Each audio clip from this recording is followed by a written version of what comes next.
كابتن أسامة السيد نجم نادي المريخ، بنقول لك ألف مبروك والفوز الرابع على التوالي على أرضك في نادي المريخ. طبعا ماتش عصيب في بداياته، جون مبكر أدى إلى بعض الارتباكات، نتيجة وهناك نتيجة لغياب كثير من العناصر ومن أهمها عناصر في الدفاع. والله بسم الله الرحمن الرحيم، يعني هو فعلا مكسب صعب جدا جدا.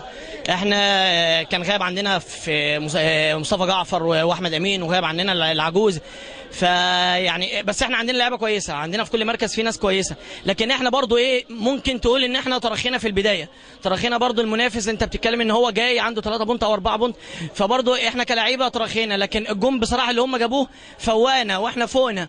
اتكلمنا ما بين الشوطين اللي احنا لازم نلعب كوره، لازم نركز، لازم نلعب كورتنا الطبيعيه، والمكسب جه متاخر. بس يعني احنا كنا فعلا مقصرين النهارده، بس الحمد لله بعد ما جبنا الجون ابتدينا نفوق تاني، ابتدينا نلعب كوره، وان شاء الله يعني مش هيتكرر تاني اللي احنا عملناه ده، وان شاء الله كل ماتشات مكسب باذن الله. نشكرك يا كابتن، والف شكر سما.